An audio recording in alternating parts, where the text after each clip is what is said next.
After an emotional week, one in which the Eagles lost a tough thriller in overtime to the Dallas Cowboys, followed by losing starting quarterback Carson Wentz to injury, the Eagles went out to the West Coast to take on the high-flying Los Angeles Rams. They took a 30-13 lead late in the third quarter on a 4-yard touchdown run by Wendell Smallwood. The Rams rallied back. It came down to the final play, but Jared Goff's pass intended in the end zone for Josh Reynolds was knocked away incomplete, and the Eagles hold on for a 30-23 upset victory over the NFC West champions. Woo! Good evening, everyone. Welcome to the Postgame Show presented by Ricoh. Chris McPherson alongside former Eagles linebacker Ike Reese.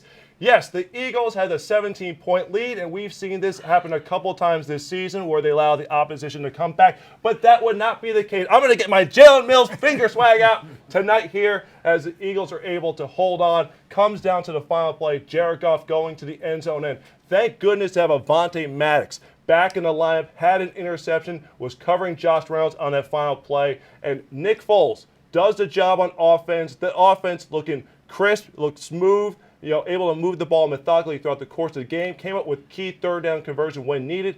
And this defense, I tell you, this is where we need to begin, because this Rams offense had not scored fewer than 29 points at home this season, averaging close to 33, third highest in the league coming into this contest. They needed to get the win after losing last week to Chicago. This Eagles defense played 99 snaps. Guys like Malcolm Jenkins, Nigel Bradham, Corey Graham, 99 snaps on the field, yet they played with more energy. They took it to the Rams offense, and up until those last few minutes of the fourth quarter, they flat out dominated and allowed the Eagles, with Nick Foles coming at quarterback, to get the victory here tonight.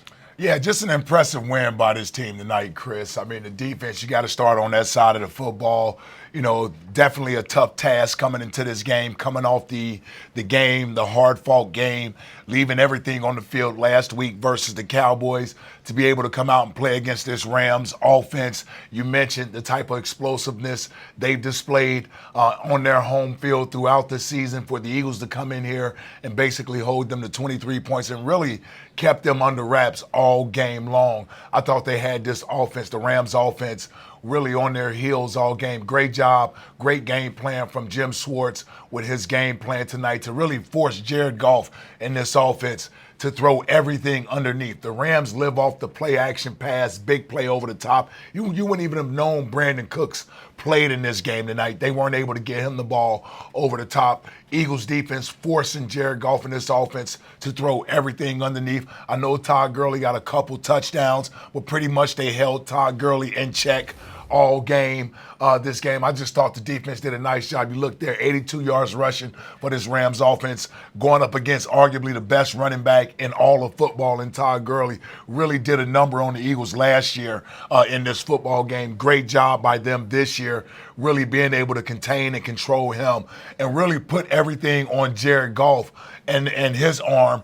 And I know he got over 300 yards passing, but a lot of that came in catch-up time where the Eagles were more than willing to give the Rams completions underneath. As long as you kept the clock running and you kept the big play off of them, they were more than willing to allow Jared Goff and this Rams offense to have whatever they wanted underneath, and that really kept the score down. I thought that kept the Eagles offense in the game. They came up with some big turnovers to set the Eagles offense up in great scoring position.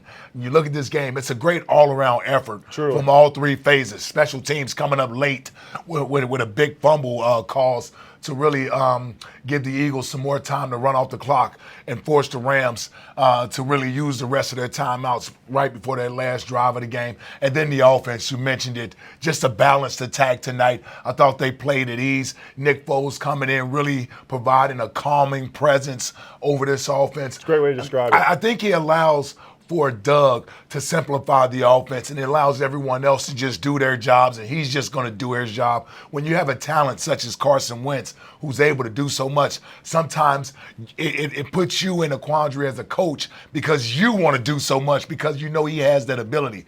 With some of the limited things that Nick Foles can do within the offense, I think it simplifies it for everybody on that side of the ball. Nick's going to get the ball out of his hands on time. He's going to spread the ball around. We saw Alshon tonight. Alshon's best game arguably of the season, I thought, tonight. Well, you look at the connection, go back to the Super Bowl, okay? Yeah. With the big playability, Nick Foles is willing to let the ball out there, let Trust the him, receiver yeah. trust him to make a play. I mean, Alshon Jeffrey is not going to be a guy that's going to get a ton of separation, but at 6'4", 210 pounds, he's going to be able to win those 50-50 balls. And tonight, we saw both that one play where he and Nelson Aguilar beat the 3 Rams defenders deep, and they're pretty much saying, who's going to end up with the football here? Here's Alshon's numbers here. 8 targets, 8 receptions. That right away shows you. And what I loved here, obviously he had the big playability, had a 50-yard reception, a 36-yard reception, which I really think turned the game for the Eagles in the second quarter. But I love the way he was utilized in the screen game. He has a big physical frame. He is not someone who gets a ton of separation, but he is good with the ball in his hands. He's tough to bring down. I like the way they utilized him in that regard. So it wasn't just a long game here for Alshon Jeffrey. He was able to get into the short game as well. I think you bring up something very important there. When you talk about the quick game going to Alshon Jeffrey, when the Eagles offense, they recognize you have poor tackling at the cornerback position like you have in Marcus Peters. You get that ball out there to Alshon. He's the big body. More than likely, one guy's not going to bring him down. You don't necessarily think of Alshon as a quick twitch type of receiver that you're going to get the ball to him in those sort of tight spaces. But if you have corners out there that aren't willing to come up and put a helmet on his big body, then the right thing to do is to get him the ball as quick as possible and make those guys miss. I thought the Eagles did a good job of that tonight. They won the game in the trenches. Really, both sides of the line of scrimmage. The defensive line made life miserable for Jared Goff. You saw it throughout the course of the game. Even if the pressure wasn't quite getting there, you were seeing rushing his throws, throwing off his back foot, not looking comfortable in the pocket. Very much similar to what the Chicago Bears were able to do to him last week, but you have to have the horses up front to do it. I thought Fletcher Cox played a man's game tonight. All week long, he's in the locker room.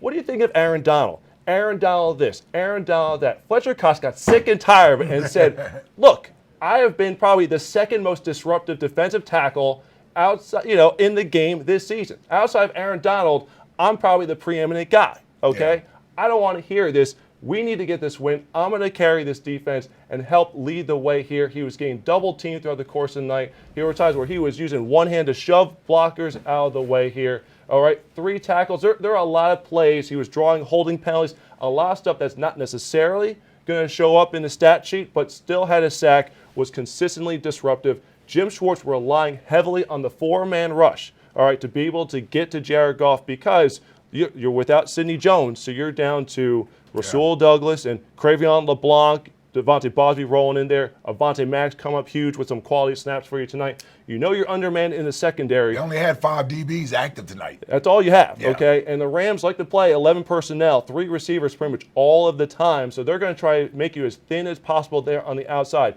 That front 4 had to get home, and Michael Bennett brought the heat. Chris Long was disruptive in the backfield, and I thought Haloti Ngata probably had his best game as an Eagle. He was showing up there for the Eagles in the second half. But you have to be so proud of the way that they respond. Again, after last week, the 99 snaps on defense, the D linemen aren't playing all of them, but still, they're playing way more than they're used to. And at this point in the season, they could have been like, you know what? We're going out on the West Coast. We're facing a team that has a much better record than us. It may not be our time. It just may not be the case. We may not have the horses to get it done. As much as we want to will ourselves to a win, they went out there and they brought the energy right from the start, getting the 3 and out to open the ball game. Oh, listen, I can't even hide it, Chris. I talked about this all week on my show. I chalked this game up as a loss. I really did. I thought it would be a difficult task for this team to overcome after the tough game last week in Dallas. That's why my hat's off to Doug Peterson, this coaching staff, for getting these players ready to go this week. I mean, the fact they coming off a game against the Dallas Cowboys where you just mentioned you had players out there that play close to 100 snaps on the defensive side of the ball out there for 45 minutes last week. I didn't know if they had much left in the tank to go up against a Rams team that were really coming off an embarrassing loss last week on national TV to the Bears. So for the Eagles to come out tonight and play the way that they did, man, yeah, easily the best win of the season. Obviously, the opponent, where you beat them at on the road, but I thought the circumstances as well. Backs against the wall, not many people giving them a chance to win this game. Double-digit underdogs. I think the line was 13.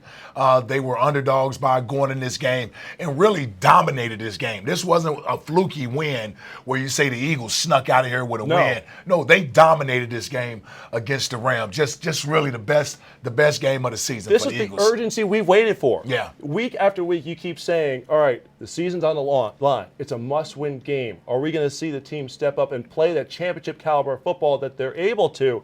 And you just really hadn't seen it. You've seen slow starts week after week after week. It was none more disappointing than last week when the division's on the line. You're in the Cowboys' house, and for 3.5 quarters, the defense is keeping you in it. The offense can't get things going. Well, the offense here gets the first lead of the game, up 3-0. Look, simple stat, it's only happened 4 times this year, but every time the Eagles have scored first, they've won, okay? That's how much they've struggled to score early in ball games. Well, once again, they're able to get on the board first, allow the defense to get a little bit of rest. What I thought was very good was you didn't see too many 3-and-outs from the Eagles offense tonight. Even if they didn't score, they were able to sustain drives long enough, knowing that Rams offense was going to move the ball up and down the field, that the Eagles defense at least had time to get some rest because you're using that front four so heavily, you need to be able to keep them rested as much as possible down the stretch. Now, the stars we talked about, Nick Foles and Alshon Jeffrey and Fletcher Cox having big games. Who would you say is your unsung hero of the night here, Ike? I would have to go with Wendell Smallwood. There's been running back by committee for this team all year long. And Darren Sproles, Josh Adams both had nice nights contributing on the offensive side of the ball. But I thought Wendell Smallwood running in between the tackles, 2 touchdowns tonight. Didn't get a ton of carries, but I thought he got the tough yards tonight when needed. Had some big runs, picked up some key first downs. I thought Wendell Smallwood was really that running back as a group. I'm just going with Wendell because he got the 2 touchdowns. But the running back as a group, I thought did a nice job tonight. Well, here's the thing. You've lost Corey Clement for the season with a knee injury. Okay, Josh Adams was in and out of the lineup tonight dealing with a back injury. Was questionable at one point, but fought through it. Yeah. Well, Smallwood provided some juice. Yeah. Okay, he's been well arrested. He's had a tough go of things because he was involved in the offense early in the season when Sproles and Clement were hurt. He had that nice screenplay for a touchdown against Jacksonville. And then Josh Adams emerged, and Wendell Smallwood fell to the back. Fell to the backside. Exactly. Was not called upon. So out of nowhere, okay, tonight, look, they need number 28. All right, they need him to come up big. And you see the 10 attempts there, 2 touchdowns, help move the chains, provide some juice coming out of the backfield there. Huge props to him for coming through because this was the type of game you needed. You needed an entire team performance. You mentioned the special teams play with DJ Alexander recovering the punt fumble, the muff punt there late in the 4th quarter. Defense obviously stepping up and offense doing enough there, scoring 30 points. Again, this is an offense that has struggled to score points this season. So to get 30, it was a complete team effort. So I'm going to stick with the offense for my unsung hero as well. And I'm going to go with Stefan Wisniewski, okay? Put into the starting lineup at left guard because Isaac Seumalo was out with a pec injury. And who do you draw? None other than Aaron Donald, the man who we talked about, the best, most preeminent defensive lineman. Forget that. The best defensive player in the entire NFL came into this game leading the league with 16.5 sacks from an interior lineman position, the reigning NFL Defensive Player of the Year. And quite honestly, you really didn't hear his name called much at all tonight, other than the broadcasters, Al Michaels and Chris Collinsworth, to say what's happened to Aaron Donald, what are the Eagles doing to take him out of the game. And certainly Jason Kelce was helping with double teams. Stefan Wisniewski is not winning all those battles one-on-one, but he made life comfortable in the pocket for Nick Foles so that he could step up and make those throws. And credit to Foles because there was a couple of times where he had to stare down the barrel of the gun, whether there was Ndamukong Suh or Donald coming after him, and he stepped into some big-time throws knowing he was going to take a hit, and he was able to deliver some big-time plays. But Stefan Wisniewski, he is my unsung hero for tonight's game for the way that he handled himself as a crafty veteran, has started many games in this league, so no surprise there whatsoever. But still, Stefan Wisniewski, my unsung hero from tonight's game. Probably a close second, if I could almost do a 1 and a 1A, Avonte Maddox coming back to the lineup, okay? Yeah. He was playing corner. He was playing safety, comes up with the interception early in the ball game, was covering Josh Reynolds at the end of the ball game there, has missed 3 games with the knee and ankle injury suffered in New Orleans. And when the injury first took place, when you saw the replays, you were really nervous that it was going to be something that could be season ending. And he's been such a promising prospect here, mid-round selection out of Pitt here, taking over that safety position, but has brought a spark to that defensive secondary. But certainly you saw Malcolm Jenkins go up to him at the end of the game after that last pass by Goff went incomplete. He has to be incredibly proud of how Max has handled himself. Again, you're going from not playing really not playing safety at all in your career, okay? Coming to the season, you're battling for the nickel corner job. Rodney McLeod gets hurt. You're thrust into the safety position, okay? You start acquitting yourself nicely there. You're getting comfortable there. You get the injury. You miss close to a month, and then you got to go back on the field in prime time against, again, the 3rd highest scoring offense coming into this ball game, one that had thrived at home. The last time the Rams were home was that memorable Monday Night Showdown where they scored 54 against the Kansas City Chiefs. Mind you, he had to go in and play corner tonight. Yes. Yeah, he went in there to play corner tonight, which is not easy going up against this Rams offense when you got the likes of Robert Woods and Brandon Cooks over there. You got Reynolds in there who's done a nice job filling in for Cooper Kupp. Yep. And they really had the one-on-one matchup they wanted with Reynolds versus Avonte Maddox on that last play. Jared Goff just couldn't make a good throw there, but Avonte Maddox tested all night, came up with some big plays. And, yeah, you're right. I think he's been a nice welcome addition to this secondary from this rookie class. Didn't know what we were going to get from him this year, and I know the coaches had to be pleasantly surprised that they've been able to sort of put him in different roles, and he's been able to handle those roles. For a rookie, that's not easy to do. No. And in this league, when you have to play the last line of defense or you have to go out there and be matched up against the likes of Robert Woods or Brandon Cooks as a rookie on national TV, it can be a little scary. But I thought he came in there and handled it, passed it with flying colors, got the big interception, set up a score for us early in the game. They tried to target him late in the game. He was over there, did a nice job defending over there. So it was great to see the rookie back in the lineup. And we talked about how shorthanded they were on that side of the ball, particularly in the secondary. Avonte Maddox was a welcome sight to this defense tonight. Yes, indeed. Especially, again, the defense needing all the horses it could get. And, again, it has been so difficult to limit this Rams offense. The last 2 weeks have been tough for them. But you figured coming back home was going to be kind of the get-right game for them, going against an Eagles team that was licking its chops. And now all of a sudden, as an Eagles fan, you have to feel optimistic going into these final. All of a sudden, these last 2 games are going to have significant meaning here. With the Cowboys losing today, the Eagles are still in the NFC East mix, okay? Yep. But the wild card is still very much in play here. You have Houston coming to Philadelphia next week. Eagles are now 7-7 on the season. And then you get Washington in Week 17. So certainly 2 winnable games. Houston obviously very, very hot. Won 10 of 11 games here. Deshaun Watson, is up and down performance overall, but still has that team playing at a peak level, which is what you need to be at this time of season. And Washington able to eke out a win late over Jacksonville today with their 4th string quarterback, I guess you would say. Yes, yeah. With Josh Johnson in there. So nonetheless, though, the Eagles keep themselves in the mix. And I think you just have to say to yourself, where has this been all season? This up until those last couple minutes when the Rams were starting to rally back, it was just the most enjoyable game just from all sides as an Eagles fan, because this is what we were accustomed to seeing from this team in 2017. I remember last year that win in Los Angeles, that really generated the Eagles. It pushed them to a different level because you lost Wentz in that game, okay? You won the game in thrilling fashion. Foles had 2 scoring drives in the 4th quarter. It was a come-from-behind win. Brandon Graham had that touchdown to seal it, the exclamation point at the very end. So they clinched the division. You pretty much keep yourself in the race for home field advantage, which they eventually got. And the Rams, they had to go through the wild card route to get, in the playoffs. And they got bounced in the first round by Atlanta. It just made all the difference in the world, and you wonder, could the Coliseum provide the same type of season-changing spark once again for the Eagles? Well, it's you asked the question about where has this team been all year long. I think the big thing today was a couple things. A, they were able to score early, which is rare. You said it's just the 4th time they've been able to do it. They won all 4 games when they've been able to do that.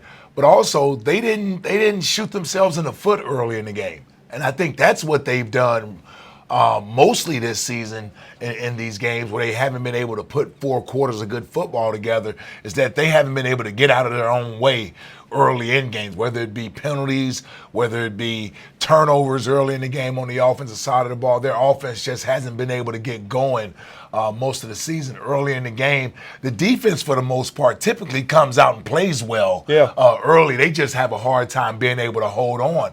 And so I think when you look at this game, the biggest difference in this game is the obvious one, is that they were able to hold on to this game and get and walk away with a victory. With the exception of the first Giants games, the Redskins game, and the Saints game, every game has been a one-score game. Yeah. Every game has been a one-score game, whether it be in the Eagles' favor or it be in the opponent's favor. They've all been close games, and there's always been a couple plays that we dissect after the game and say, man, if they had just did this right, or they had to do that, they would have won the game. So, they sit here right now at 7-7. You certainly are happy about getting the win tonight, but no doubt about it, if this season doesn't end up in postseason play, we're going to look back on the season, and there's a lot of what-ifs, woulda, coulda, shouldas, that you're going to look at these games that you're going to say, man, if we'd have just did that or we'd have did that in that game, they could have easily won 2 or 3 more games. What's interesting, though, is they at least have a win that, like you said, all week on your show, you didn't think that they were going to be able to get, and they get one. So let's find out how the Eagles did it by going to head coach Doug Peterson at the Coliseum in Los Angeles. The difference, we played for 60 minutes, quite frankly.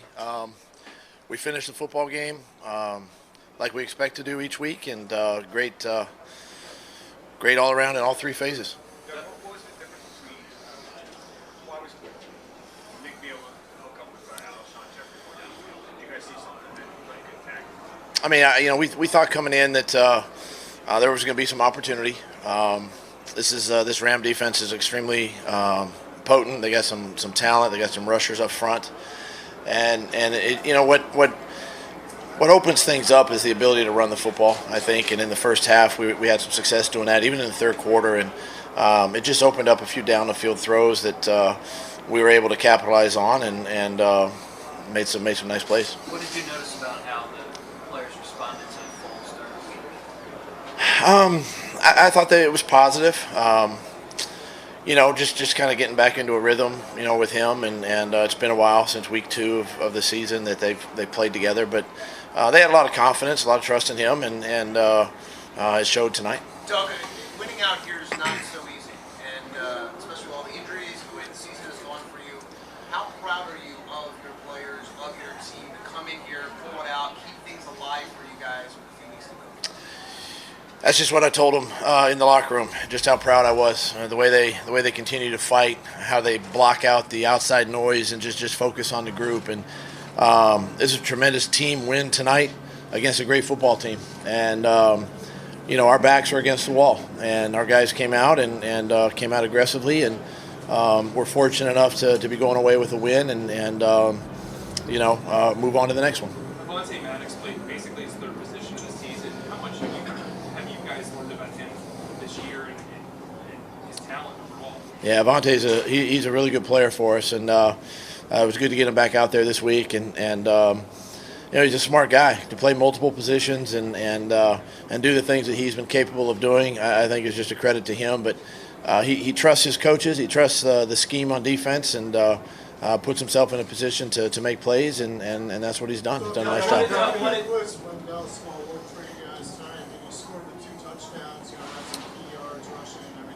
Yeah, I mean, I thought all the backs really did a nice job. Wendell is, always had a lot of confidence in Wendell, and he did a nice job tonight. I really felt like the offensive line did some nice things and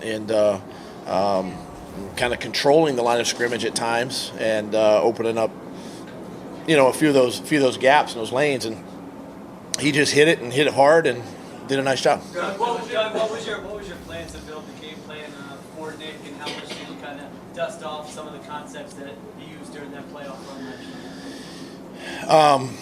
year? Really didn't really, kind of came out of last week's game, really, against the Cowboys, and just wanted to kind of get back to our basics, our fundamentals, regardless of who was playing. This was before, anything about Carson, and we just wanted to get back to the things that we were successful at and good at, and what the guys really knew and understood. And so we really didn't have to change or tweak much during the week. And I thought that Nick played solid, and did the things that we asked him to do. And he had a good week of preparation, and it showed tonight. Are you sticking with Nick? We're going to enjoy this win. We're going to get on this plane. We're going to enjoy it. We'll take a couple days, and we'll make those decisions later in the week. Not at this time. Not at this time. No sacks tonight for Nick. How important was it? How good was the protection, and how important was it for him to carry the ball? Yeah, I really think the O-line. I mean, this is a good defensive line now that our O-line has played, and they really rose to the challenge, and did some nice things, and really kept our quarterback, kept Nick clean, and I think too is a credit to Nick just being able to, get the ball out, and I dialed up a few more quick throws and the ability to run the ball too on some of those third downs to run the ball and have some success really also helped in the pass protection game. As a coach, how satisfying when you see your guys rise up with the season on the line and pull out a win like they did? Yeah, I mean, it's very satisfying. And like I said, our backs have been against the wall now for the last few weeks, and hopefully this is now a little momentum for the rest of our season. And our goals are still in front of us. We're still making a push here at the end, and 2 games to go, and we'll see what happens. But very satisfying. Your thoughts on that last play? Watching them with 4 seconds left, they had a shot. Where you at? Oh, there you are. Very deep. 4 seconds left, last shot. Avante was on Reynolds. What were your thoughts? Yeah, Jim had dialed up a blitz at the time just to kind of, force Jared to possibly, release the ball. It was 5-man protection and just release the ball a little bit sooner. And we were playing right at the goal line. It was, a last shot into the end zone, and Avante was in good position. Couple more, please. TJ and the offensive line was a big part of this, but why should we ever doubt what he was able to do? Well, I think that what you saw tonight was a total team effort from all 3 phases, offense, defense, and then of course our special teams came up huge at the end with the fumble recovery on the punt. And so, it's not about one guy, and it never has been. It's about the team, and that's what that locker room in there focuses on. They just focus on, they don't focus on the result. They focus on the process and trusting everybody, and it really doesn't matter. And that's what you saw tonight was a really good team effort. You mentioned the guys' ability to block out the noise this week. How hard was that? Since you have that, obviously very unique to be given all those times. I mean, it's a tough thing, when you have to change QBs and go a different way, but I think it's a credit to each guy, really just again focus on the things that we can control. Focus on our process that we talk about quite a bit, lean on one another, and you saw it tonight. You saw those guys play together as a team, as units, and it was a fun game to be a part of. Okay. All right, thanks guys. All right, there's Coach Pearson addressing the media at the Coliseum in Los Angeles following the Eagles' 30-23 win over the Rams. The question, Ike, is does this go down as a road win or a home win for the Eagles with the way the crowd was cheering throughout the course of the game, with the fight song chants after the Eagles' touchdowns there? Yeah. The Rams are having to, pipe down the crowd because it's, the fans are Eagles against fans, them. yeah. It was Eagles fans, exactly, so. Yeah.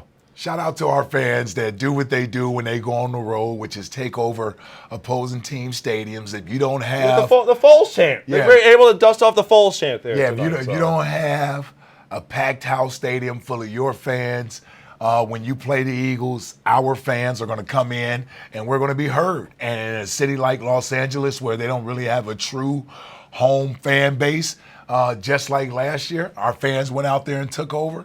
They went out there and did it again this year, and it was greatly needed and appreciated because you could definitely hear the difference when the Rams offense was on the field, you could hear the crowd getting loud. Yeah, you could hear it getting loud. So kudos to all the fans that made the trip out to Los Angeles. How often do you have players at a road stadium trying to get the crowd into it? That never happens. No, it doesn't happen. Well, only Eagles fans. Only for the Eagles, yes. of course. There.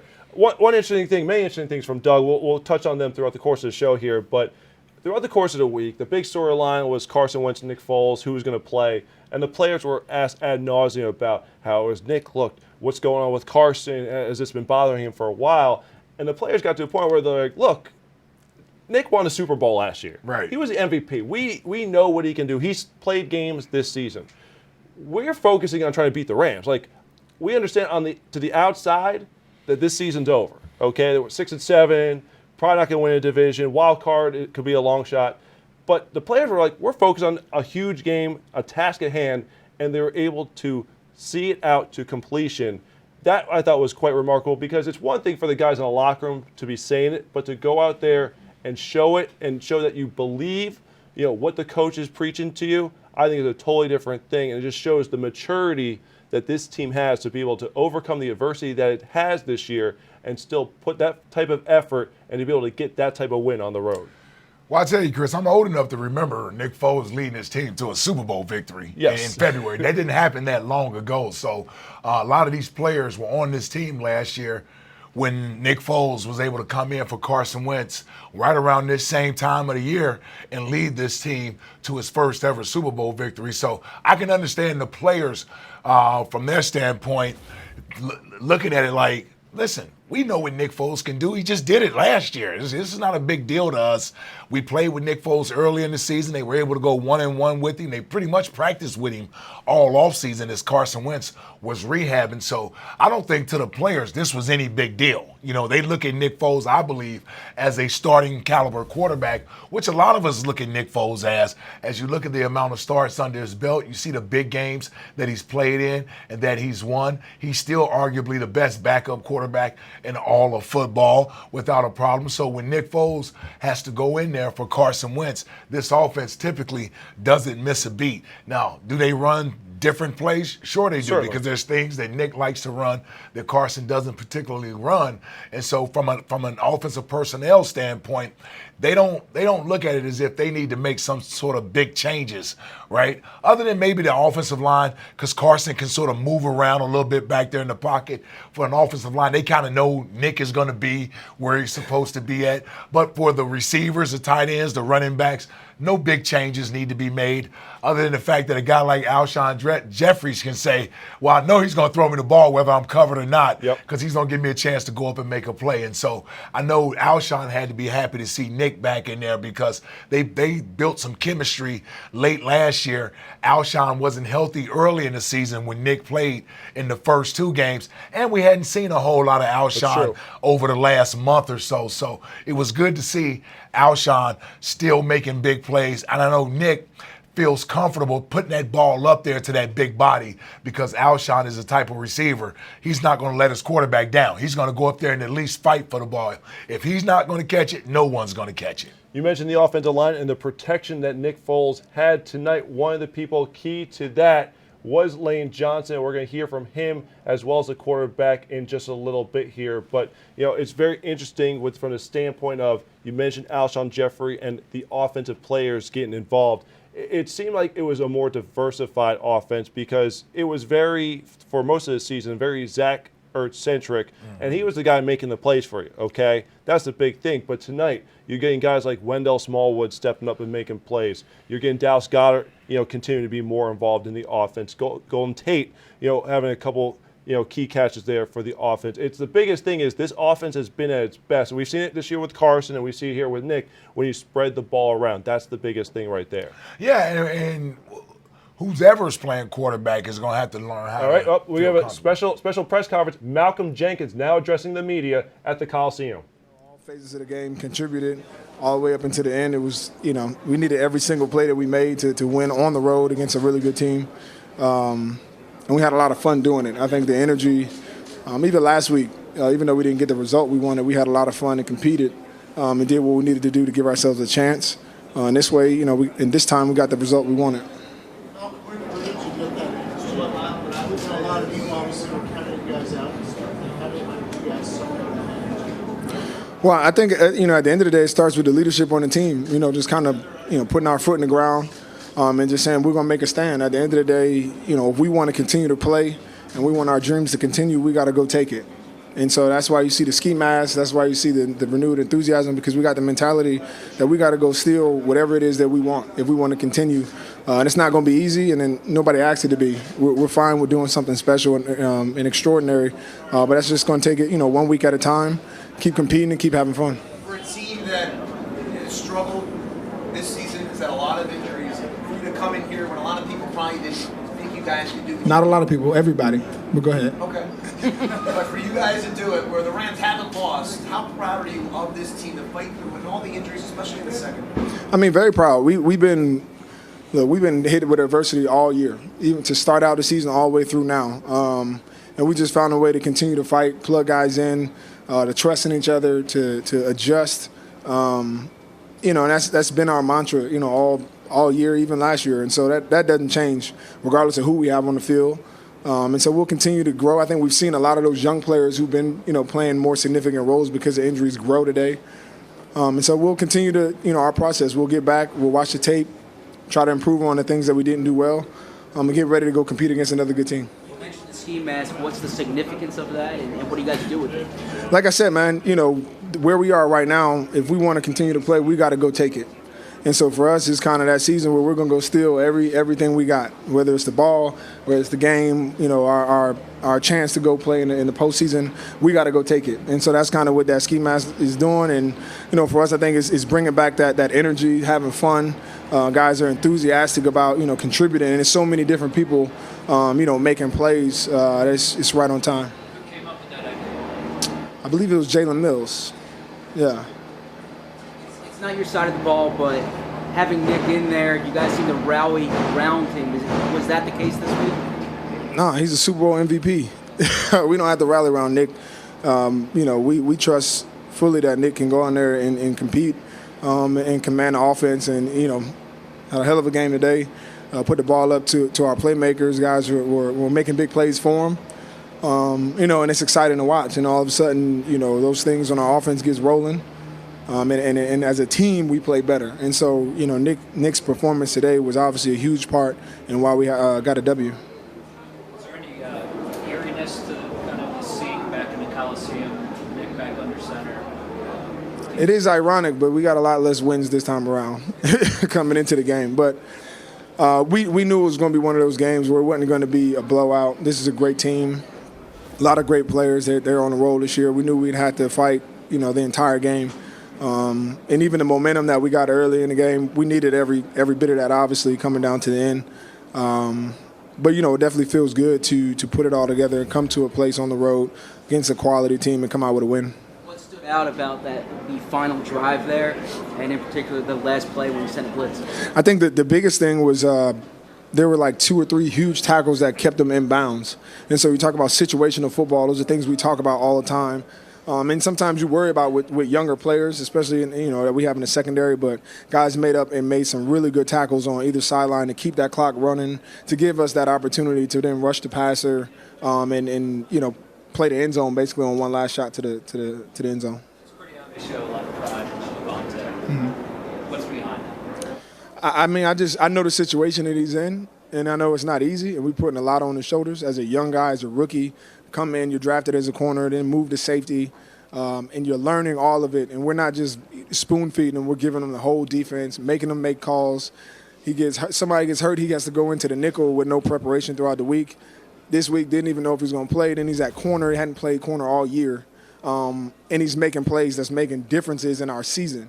And so, I take a lot of pride in making sure that, he's prepared or just, encouraging him. But he's a player that I think is going to come into his own.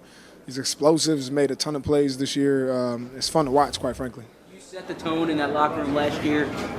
After the game tonight, what was the environment like and what was the message? I think it's very similar. I think, guys, as you get wins like this, it creates energy. It creates that belief, not that it wasn't there, but you prove it to yourself, and you have examples of when you put it together, this is what it looks like. And so now the challenge to the leaders on this team is how do you keep that energy going through practice? How do you pay attention to every detail so that when we show up again next week, we have that same energy, we have that same resolve, and that same drive to come out with a win. Two more questions for Malcolm. Who spoke? I did. And that was your message, what you just said? Or? I mean, the biggest thing was like, this is what it looks like when we put it together as a team. And the biggest thing, the most thing, that I'm proud of at least is that we had fun doing it. And this is what, we've been trying to get to all year. It's obviously hard to have fun when you're not winning. But for us, we're not a front-running bunch. And so we want to be able to have fun and fly around, have energy, regardless of what the scoreboard looks like. And that's what we've, been doing, I think, over the last couple weeks. And we let the cards fall where they may, but we're going to come out and have some fun. That's what we enjoy doing. We get this is a game at the end of the day that we enjoy playing with each other. And so, we want to keep that going. There's going to be a link between Foles' insertion in the lineup and the team's overall. What was the question? There's going to be a link between Foles' insertion into the lineup and the team's kind of overall uptick. What do you think about the validity of that? Put stock into that. I mean, at the end of the day, you look at what you see on tape. Nick came in and had a great game. It helped our team win. We don't get into a comparison game of who's doing what, but right now, Nick's the quarterback, and he had a hell of a game that helped us win a game. And we know that we have that in Nick. And so for us, it's always about, we'll go through the week. Who are we going into the game with? That's who we're going to try to win with. And we have wholehearted, belief in everybody that puts those pads on. You've seen the young guys go through ups and downs all year with experience. Coming off 99 snaps last week to fly across. 111. You, perfect. Yeah. 99. What do you kind of learn about the group in a game like this when they play this well? They're growing. To be honest, a lot of these guys have been put in some crazy situations, been forced into the fire, have struggled at times, but have persevered, have continued to improve. And now are making the plays that are helping us win games. And so, it's something I take great pride in. I enjoy watching these young dudes. They're bringing energy and a juice that we've been really searching for all year. And, hopefully that they continue to grow and we watch them mature in front of our eyes. Cool, no problem. There's Malcolm Jenkins. Absolutely love what he brings on and off the football field. Perfect answer when asked about Nick Foles and the juice that he brought to the offense. It's like, look, this is a Super Bowl MVP who went out there and played a heck of a game. Okay, this isn't a comparison between he and Carson Wentz, and I know that's the game that everyone on the outside is going to be playing this week. You're going to have fun with that on Sports Radio 94 WIP, the Marks and Reese show. But nonetheless, tonight Foles was outstanding. Helped the Eagles get this season-saving victory. And that's what it needs to be right now. We don't know if Carson Wentz is going to be available, okay? He was questionable, then doubtful, then out. Certainly number 11 wants to be back out on the field, especially with a home game with the season on the line. Houston Texans coming to town next weekend. But we don't know if that's going to be the case. It's a good sign that he traveled with the team, to Los Angeles, even with a stress injury. But nonetheless, though, Carson, wants to come back. But is it going to be in his best interest to come back, or in terms of protecting himself, not just, again, the short term, but the long term? Because Doug Peterson said on Friday, most likely we're looking at 3 months before a full recovery, so it's going to be worth putting him back out there on the field. That's for the coaches and the medical staff to figure out. But for this night here, this Sunday night against the LA Rams, Nick Foles started and delivered a big-time performance once again. Yeah, and I think Malcolm has the right mindset when you're talking about, Nick Foles, Carson Wentz. Like, the players can't worry about that. These guys are their teammates. They have a job that they have to do. Just make sure that you do your job. Who's ever going to line up behind center is going to wind up playing well when he gets the opportunity to. But they're also going to need the help of their teammates. All right, speaking of Nick Foles, let's send it to the Coliseum where he's standing by right now. Hostile environment on the road against a team that had not lost. I'm extremely proud of our team. It was a complete team game. It was a complete team win. I mean, that's one of the best teams in the NFL right now, and they showed it. Playing against them every single play, they were bringing it. But I'm really proud of the guys for facing adversity. That's what we preached this week was, in any game there's going to be adversity. There's going to be things that happen. Just, leaning on one another, sticking to one another, sticking with one another, and that's what we did today. There was a couple adverse things, but we were able to create turnovers. I had the one, Talib made a great play on that interception, but we bounced back and we kept playing, and that's really what Eagle football is about. How much does this help you keep believing that you guys can make the playoffs despite what the odds look like? Yeah, I mean, I think the big thing is also we focus on the moment. So, we don't need to worry about that. All we got to worry about now is, getting back to Philly, getting our bodies right, prepping, and going back at it, and we'll just see what happens. Nick, why were the defense working with you and Alshon? There's a couple times where, just reading the defense, letting him go get a chance. I mean, he's a great player. He's shown that he can make those plays, and he made them tonight for me and helped me out a lot. It's the first time you've played with him this year. Yeah. If I remember, he didn't play those first 2 games. How were you able to kind of get that chemistry back so quickly with him? I watch all the practices, been doing the scout team, and I know the guys. I mean, you go out there, I'm a thrower. I just read their body language and throw the ball. They made a lot of great plays. Alshon went up and made some, great catches as well. We were able to spread the ball around. That was important, and we were also, the line did a great job of, we were able to run the ball really well too. So I thought, with Doug's play calling, keeping them off balance, giving them different looks, we were able to execute at a high level. As a follow-up to that, you spent the past 12, 13 weeks in the background. What was this past week like for you? It was really emotional. I mean, anytime you hate for your teammate to get hurt. I've said before, I feel really bad for Carson. I mean, we're tight in that QB room, but then when you don't really know what's going to happen. You start taking reps. It's been a while. You go through the human emotions. I don't care what you've done in the past or what I've done in the past. It doesn't matter when you step on that field. It's a new day. So it was really just dealing with the emotions, prepping as hard as I could, and then realizing I'm not alone. I have great teammates out there. All I have to do is spread the ball around, lean on them, stay in the moment, and we were able to do that tonight. It's a huge win for us. Nick, it looked like you took 3 really big hits. 1 pursuit, 1 not. Is that any more or less than that typical game you remember? Each game's different.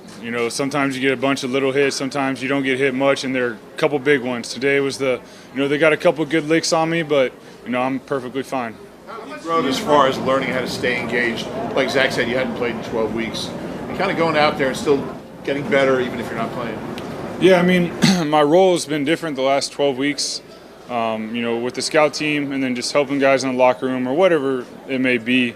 Watching practice, watching, obviously you're in all the installs, the offense just in case something happens. And then, when I'm called upon, just going out there, and you got to trust my, read and react. I have to trust my instincts, and like I said, I lean on my teammates and realize I'm not out there alone. So it's all those things.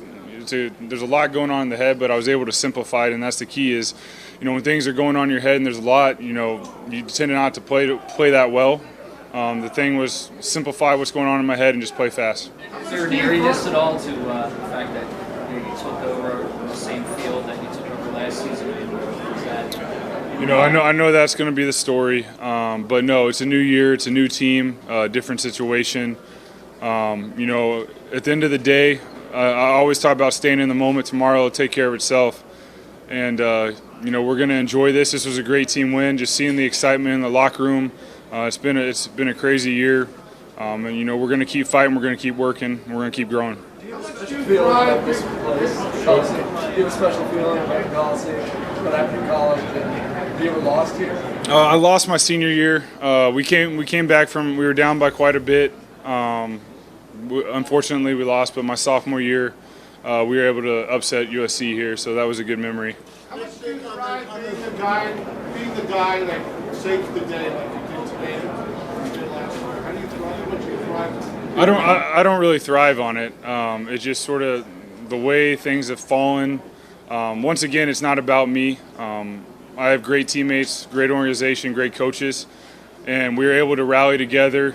That's the thing that I love about being an Eagle is, we lean on each other. Adversity does hit. What are you going to do? You see teams when adversity hits start turning on each other. There's a couple moments in this game that were pretty big, and there was never any turning on each other. It was, hey, we got you. Hey, offense, hey, we got you, D. Like, that's what it's about. So I don't thrive. I just, enjoy being a part of this team.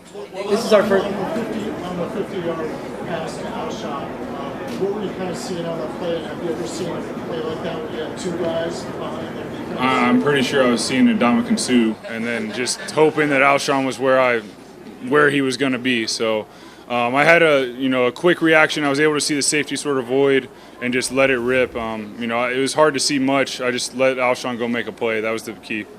Within the emotions, what were your conversations like with Carson this week, especially once you kind of knew that you were going to be starting? I think the big thing is we've been together the last, couple years. Just being there for one another, going through the game plan together. Obviously, this is unfortunate for him, but I also know that, he's going to bounce back, and whenever that may be, and, he's going to be better for it. That's just how he handles his business, and that's something I respect about him. within the emotion of the past week, did you consider the big picture part of this and what this could mean for your future at all? No. That part does creep in. I do say there is a human side, but no. I'm very self-aware of those distractions don't do you any good. And I think a big part of that was a couple years ago, going to step away from the game. I really thrive in staying in the moment and just enjoying it. And, we'll see what happens. But I really just want to enjoy the moment and just being present in all I do. That's what I try to focus on daily. You talk about simplifying things in your head. What do you mean exactly? I mean, when you step on a field, it's emotional. There's a lot going on. It's Sunday night football. You're in LA, I think honing in on being in the huddle, not worrying about the score, not worrying about the clock, because that can affect your tendencies of reading different plays, forcing different things, and just playing. There's different things I do. I'm like I said, you got to be self-aware. You got to know your tendencies. I know where I fall short, but it's just going in that huddle. That's my sanctuary. That's where I'm going to be. I just want to be with those guys, no matter what happens during the game. Not worrying about the score, not worrying about the clock, just playing. So. As you've discussed with us a few times, you have your own unique leadership style. How did you kind of put your stamp on the team this week? What did you do to get them to rally around you? Not much. Just being there for the guys, just going in the huddle, taking a hold of it. But really, just me, communication's big. Me showing love to the guys is big. The way you win games in the fourth quarter, in my opinion, is you love one another. You care for one another. It's hard to win. It's hard to win in the NFL. I always say, especially against a team like this. So, what you see there, and that's why we don't turn on each other, is those relationships. So, I just step in the huddle on me. I'm not going to try to be. I'm not a big rah-rah guy. I just want to be who I am, and just makes it easy. We'll take one more, and then we're going to get out. Zach Ertz was saying that you were reaching that stay in the moment kind of all week. How much better are you personally at that with the experiences of the last couple of years than maybe you were 3, 4, 5 years ago? I think in every life experience you learn something, and through the last couple of years, absolutely, I've learned that being present, being in the moment, is important, because I think today there's so many distractions. Phones, all the Instagram, Twitter, everything. You get distracted. You get the lights, everything, even this. But just being in the moment and being present, there's something that's really special about that if you can do it. And then, being a husband and a father, being present at home, that makes my days, even better, is when I can go home and just be present and just block out football when I get there. And, then I'm actually a better football player because of that. All right. So. Thanks, guys. That's the first time we've been able to hear from Nick Foles all week. We didn't get to hear from either Carson Wentz or Nick Foles leading up to the game because you didn't know who was going to be the starter. So, obviously a lot of questions just about the whole week, the preparation, and then, of course, his outstanding performance tonight. And we're going to send it back to the Coliseum for the man who caught most of the passes there tonight, Alshon Jeffrey. I felt it, just the atmosphere, all the fans, and the hard work and the preparation we had during the week. You also received more targets downfield than you had for a long time. What do you think for you? Just playing the game, just football. Nick just playing football, just playing within the offense. It didn't matter if it was this week, next week, just being patient. Football, things like that happen. This week it just happened. It was me making the plays. Alshon, what does it say about this team for you guys to come into LA, steal a win, keep your playoff hopes alive, despite everything that's happened this season, all the injuries and some of the tough losses? I don't think we stole a win. Everyone in the locker room, we believe in each other. So I don't think we stole a win. We just went out there and played Eagles football. You think we stole the win because you counted us out. Well, like Malcolm was talking about, their mentality is to come in and they have to start stealing the wins. They had ski masks and stuff like that. I think that's just something the defense is proud, just something that they got going on in the locker room. I don't think they believe in that we stealing wins because each and every one of us, we believe that we're going to win every game. On the 50-yard catch you caught in the third quarter, both you and Nelson seemed like you're both Nick just did a hell of a job just telling us just be alive on the post. I mean, me and Nelson was just probably fighting over the ball, but at the same time, just one of us was going to make the play. Did you know that was Nelson you were trying to ball with? I mean, I could see that it was only me and Nelson there, so one of us was going to catch the ball. I just brought it up. It's been a while, so shout out to all my teammates. I mean, this is the reason I'm up here. The O-line did a hell of a job. Defense did a hell of a job. Special teams did a hell of a job. So shout out to my teammates.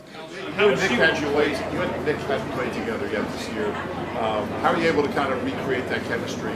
Just practice, just working hard every day in practice. Coach always preach next man up. It don't matter who's out there. Nick is our quarterback right now, so we just rolling with him. You had success against Talib last year when he was with the Broncos. Again, this game, did you feel like that was a matchup that you could win? I don't really look up into the matchups. Like I said, Nick just did a hell of a job just finding me, just throwing the ball, and did a heck of a job just making plays. From the outside, it seems like you and Nick have a better chemistry than Carson. I mean, that's just as an outsider. I mean, what's up with that? Is it? I just think just who's ever out there just making plays. Like, it don't matter if it's Carson, Nick, Ertz, me, Nelly. We're just trying to make plays and win the game. It don't matter who's catching the ball, who's throwing it. The number one receiver, obviously, you haven't been over 100 yards since week 4. What did this do for you? None of that really matters. As long as we win the games, that's all I care about, just winning games. There's a decent amount of adversity, obviously, this week was in your starting quarterback. What was your message to the guys to kind of keep them in? Coach always preach next man up, and we believe, like last year. Around this time, it started for Nick last year, so it's the same thing. We came to L.A., we got the job done, we just got to keep building from this. How do you not get frustrated when you're not getting the ball for like 6 straight weeks? Good things come to those who wait. I'm just patient, man. I'm just trying to. I'm just, like I said, control what I control. If I'm open, I mean, whoever get the ball is making the play. It don't matter to me, man. As long as you win the game, that's all I care about. You're a big basketball fan. How much do you relish those opportunities to kind of go up and get those rebounds with those passes? I tell Nick and Carson all the time, just throw it up, give me a chance. I'm gonna catch it, no one else gonna catch it.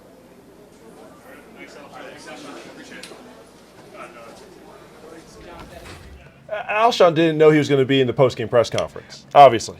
Obviously, he did Yes. not. Yeah, he must have been headed straight for the bus. He had on that outfit like they hand you that box lunch. Like, yeah, bus number 3. Jump on there. But he was so happy he took the game ball. He got the NBC Sunday Night Game Ball. We'll find out if he's one of the Toyota Player of the Week nominees a little bit later here on the postgame show presented by Ricoh. But he talked about the hell of a job that the offensive line did, allowing him to thrive, getting 8 catches on 8 targets, over 100 yards here tonight. One of those linemen, Lane Johnson, we caught up with him one-on-one after the game. Let's go to that interview right now. Wow, Lane, what a great effort. Tell me about the offense and the energy and just the confidence that you guys had tonight. Yeah, we knew coming in that, they probably have one of the more dynamic pass rushers, in the league. So in order to do well, we had to stay balanced. We were able to run the ball effectively, and that was the key to tonight. Did you feel like the offense built a lot of confidence as the game went along? Yeah, it started early, started rolling. Nick was getting the ball out, so everything had a good rhythm to it. We're really proud of our guys. How did it feel with Nick out there? Kind of felt like last year a little bit. When your number's called, no hesitation, just stepping up and leading the group of guys. You feel like you're back in the game here in the playoff race? We got a good win tonight. I mean, tonight was much needed. Next week against Houston's going to be a big game as well at home, so we need it. How much fun was this atmosphere with all these Eagles fans out here in Los Angeles? Every game I played here, it's been live, a live atmosphere. Tonight was no different. Thank you. Great stuff there from the insider Dave Spadero. Remember, he's going to have his On the Inside column as well as the Eagles Live podcast, the Instant Reaction edition, coming up in the early morning hours. At least if you subscribe now, you'll have it there waiting for you wherever you consume podcasts for your morning commute. So it was Lane Johnson who helped bring the dog mask with Chris Long last year. We got the ski mask this year. Jalen Mills and Malcolm Jenkins talking about there in his press conference. Do you think that's what it takes? We just need the accessory du jour of the year to kind of spark the team? Just make sure we only wear those ski masks on the field. That's all I'm saying. That's the best way to put it, right there. That's all I'm saying. Yes. Yeah, using those as accessories everywhere isn't necessarily a good idea. No. But on the field tonight, though, Yes. Avonte Max getting it. And how about the Corey? We didn't talk about the Corey Graham interception where Jared Goff just didn't know what to do. What was he doing?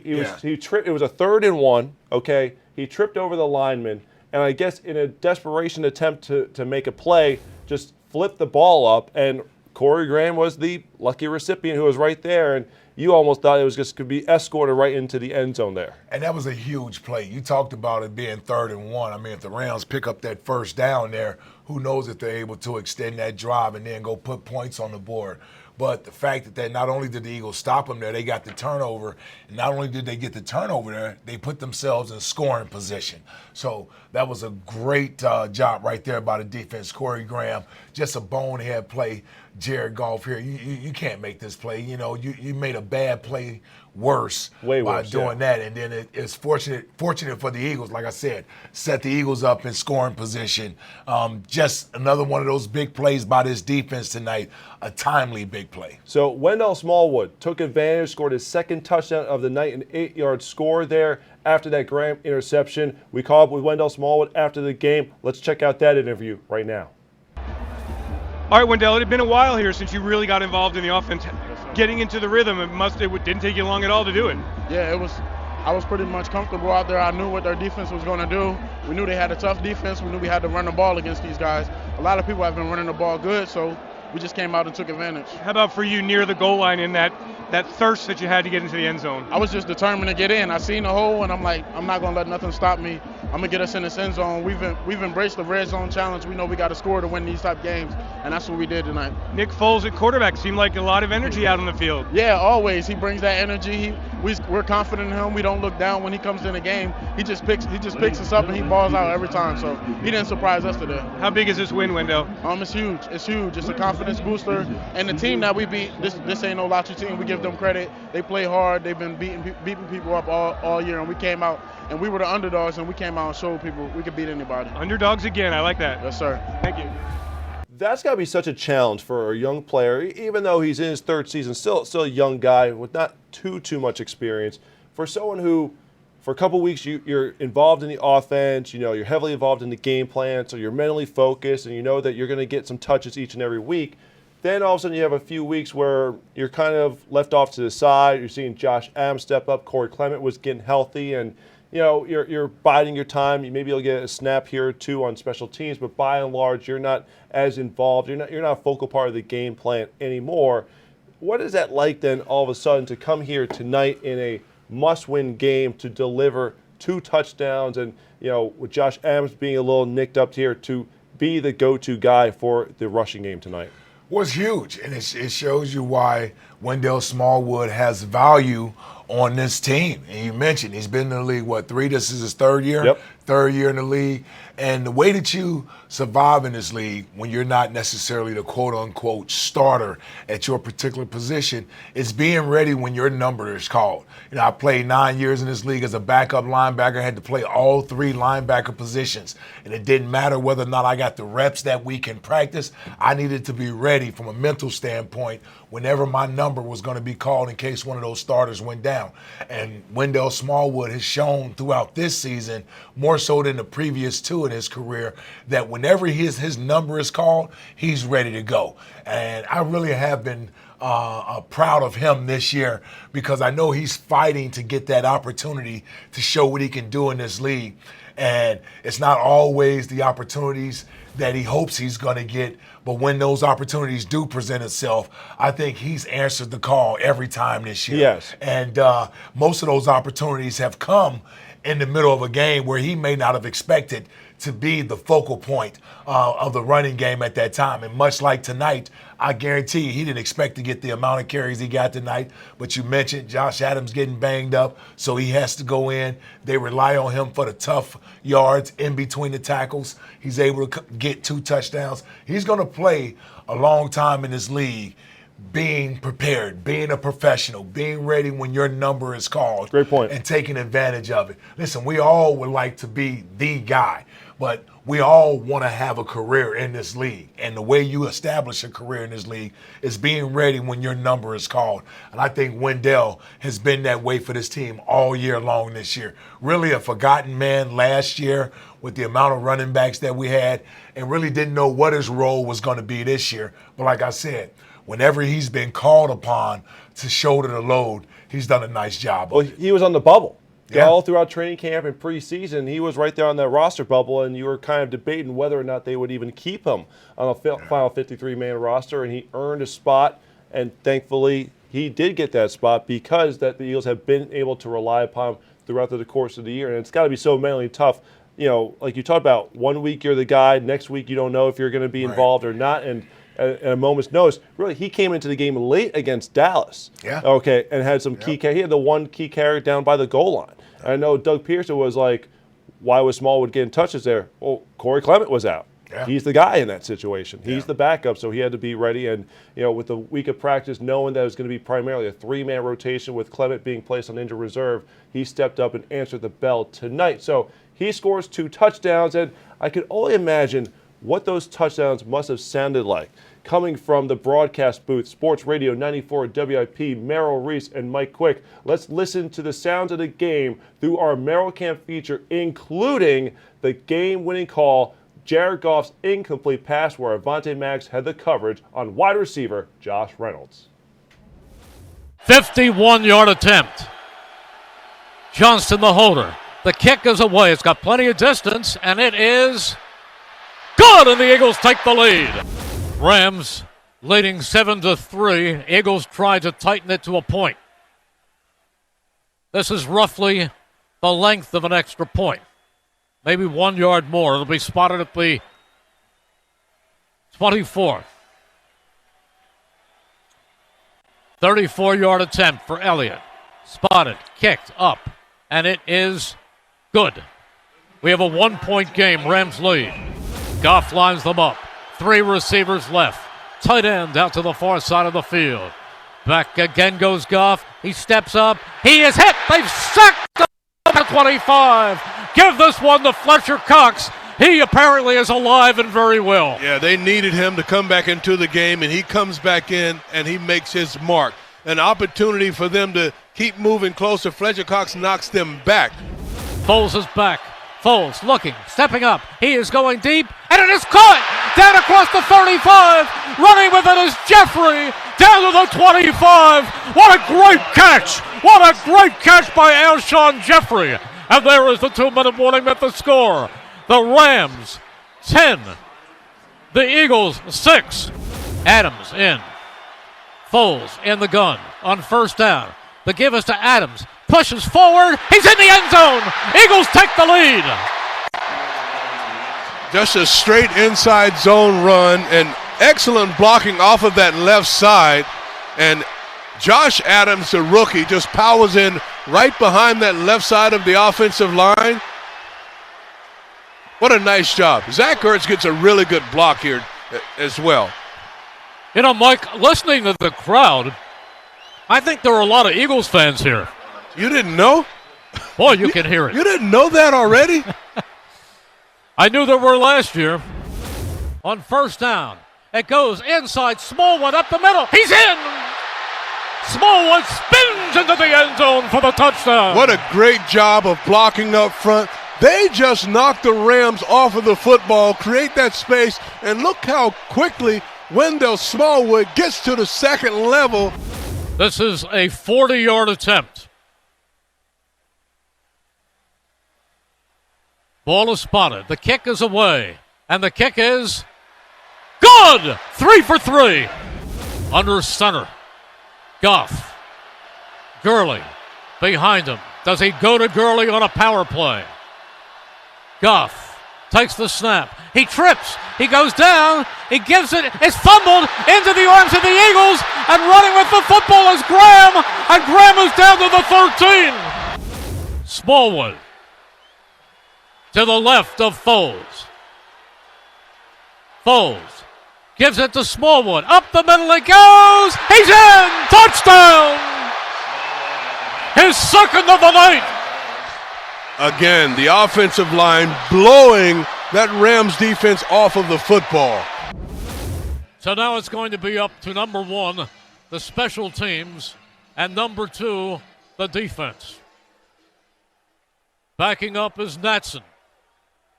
He's back at his 30 right now. Cameron Johnson can kick it a mile. He needs one of those right now. He rubs his palms together. He accepts the snap. He steps forward. He hits it very high. Wobbler. Coming up is Natson. He's going to try to take it back. And he doesn't get any place. He fumbles the football. Let's see. He fumbled the football. The Eagles have it. White shirt. The Eagles have it. The Eagles have it. It is Trey Sullivan who made the hit. 30-23. Eagles lead. 30-23. Can this team that has had so much adversity this season rejoice with a win? Empty backfield for Goff. Eagles lined up across the goal line. Goff, here comes the rush. They're coming in. He is firing. Incomplete! Incomplete! The game is over. The Eagles win. Intended for Reynolds. The Eagles win. The Eagles win. They have upset the Rams. A tremendous win for the Eagles as they shock the NFL. Underdogs once again fight their way out of it. They fight their way out of it, and they live to play a meaningful game against Houston next Sunday at the Link. The Eagles have evened the record at 7-7, and they have beaten the Los Angeles Rams 30-23. Oh, that is absolutely tremendous. Absolutely tremendous. You knew that it was going to be a special one there from the Los Angeles Memorial Coliseum. Maurice delivering the calls, as always. It's actually interesting for us because the last 5 minutes or so of the game, I'll come into studio. Ike has his superstition where he has to be in the cafeteria here at the NovaCare Complex, watch until the last possible moment, rushing in here to get mic'd up and ready for the show. But we hear Merrill's call through the speaker before we see it on the screen. So it's like 10, 15-second delay. So we're waiting for the play to start, that last one to Josh Reynolds that Avonte Max was covering on. But we already hear that it's been incomplete. So it's like you're excited, but you just want to see the actual thing take place so you actually could watch how it came to fruition. So very, very special edition of Merrill came. And if you want to watch it, relive it all day tomorrow, we will have it available on PhiladelphiaEagles.com and the Eagles app. So more interviews to get to here. We're going to hear from head coach Doug Pearson, the one-on-one with Mike Quick in a little bit. But first, defensive lineman Haloti Ngata, big part of the rotation tonight, stepped up in a huge way. He caught up with our Eagles insider Dave Spadaro after the game. Haloti, talk about the defense and what you guys did to stop Todd Gurley. I mean, that's all we focused on all week. Stopping Todd Gurley, we know he's a dual threat. And stopping him on the run was definitely huge for us. Got a little closer at the end. What was it like out there with the defense on the field at the end of the game? It just felt like we finally got something going our way. We haven't did it all year. I mean, haven't got anything go our way this year. And it's just great to feel like we finally got something going our way. How big is this win, Haloti? It's huge. It's huge. It's a must win for us. 2 more to go. So two in a row and we go in. A man of many words there, the Haloti Ngata. It was coming off last week's game, okay, and we've harped on the 99 total snaps, and obviously, again, the defensive linemen aren't playing that. But when you look at the players on the D line, Brandon Graham, Chris Long, Ngata, Michael Bennett, guys who are up there in age, they have a lot more experience. So asking those guys coming off the heavy workload the week before, and really, with no Tim Jernigan for all but one game, no Derek Barnett since early in the season, these guys have had to shoulder more of the load. You're coming off that high-impact game, which, again, was on the road in Dallas. So you're playing all those snaps in Dallas. You come home. You got to go back on a West Coast trip, knowing you're going to play a lot of snaps once again. I just have to credit Chris Wilson and Jim Schwartz and the defensive line for stepping up to the task tonight the way that they did. Yeah, I think Jim Schwartz and his staff really do deserve a lot of credit. And not just for tonight. I think for the majority of the season, he's been undermanned over there, and I know he catches a lot of flack on the outside. People want him to bring extra pressure. They want him to blitz more. But when you're down personnel, you got to be selective. when you do blitz, when you do decide to put your back end in a vulnerable position, because when you send extra guys, that means guys on the back end have to cover man to man. And for a while there, I don't know if Jim Schwartz knew what he had in some of these secondary players. I mean, you're bringing in guys one week, this guy is here, next week another guy is here. It takes a while for these coaches to even understand what they have, what a guy can do and what he can't do.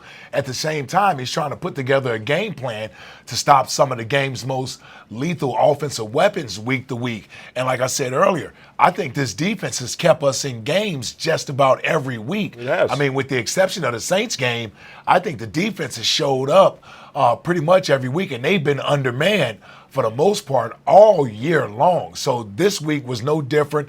Undermanned, got the next man up mentality. Not many players over there for a rotation style type of a defense. They didn't have that available to them. So having a Haloti Ngata out there available to go tonight was huge for them, because we haven't seen a lot of Haloti Ngata this year. So having him able to go tonight was big time, because I know any extra bodies they could get to help along with their rotation so these guys would be fresh in the fourth quarter would certainly be appreciated.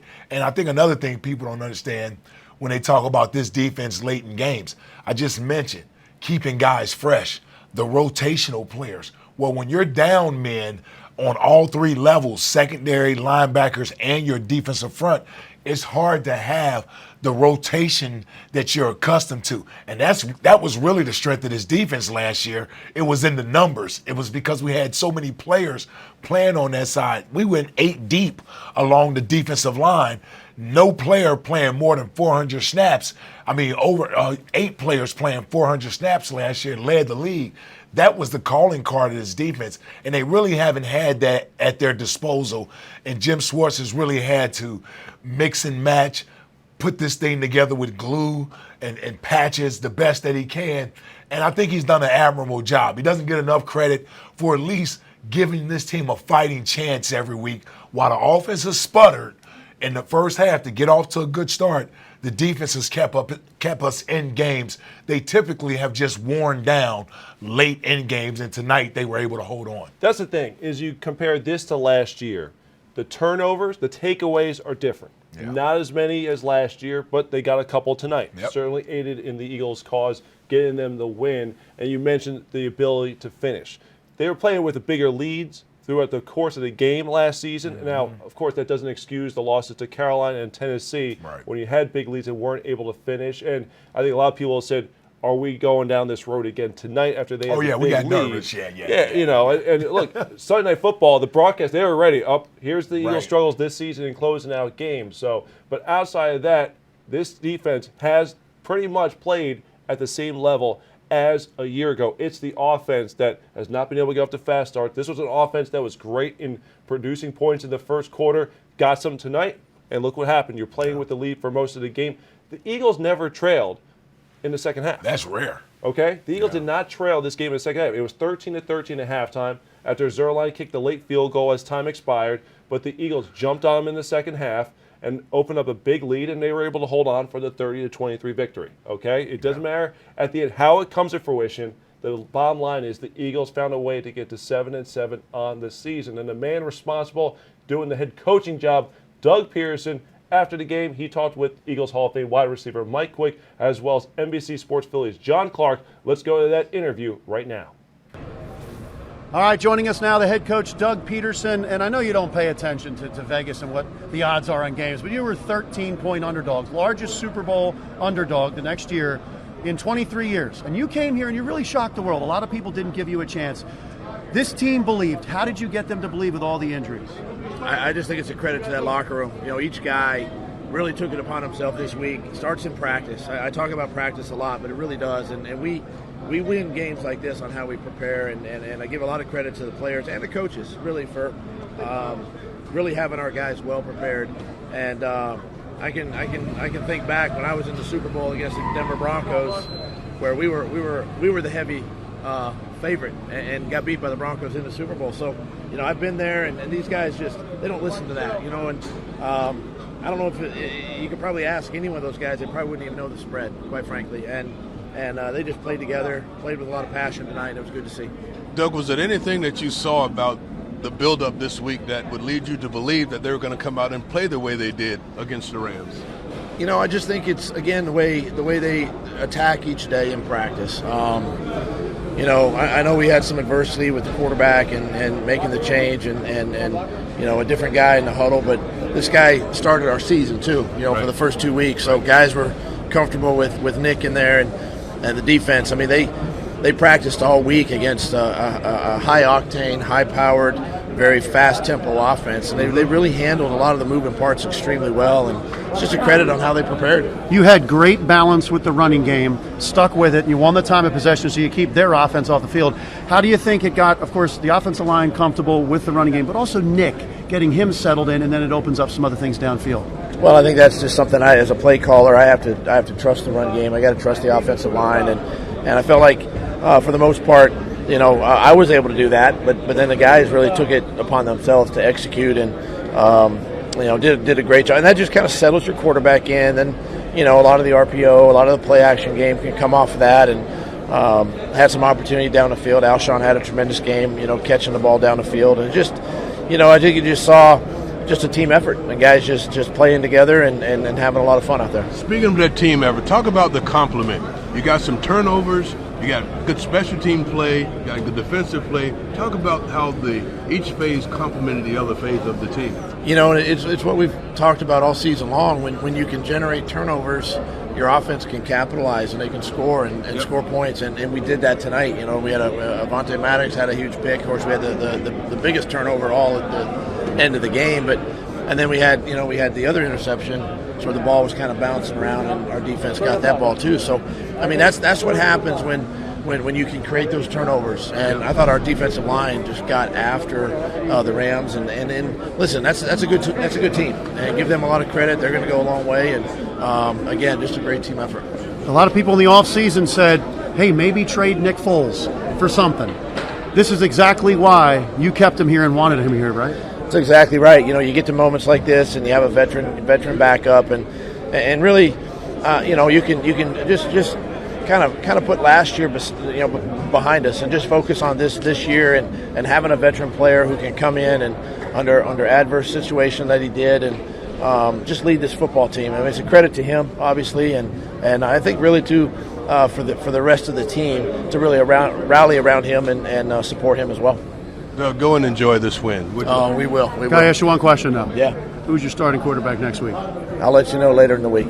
Perfect. Stretch it all the way till Saturday, right? Exactly right. All right, thanks, Doug. Thank you. It has been a while since we've seen Doug smile like that. Right. It was good to have a nice little post-game interview to enjoy of that nature.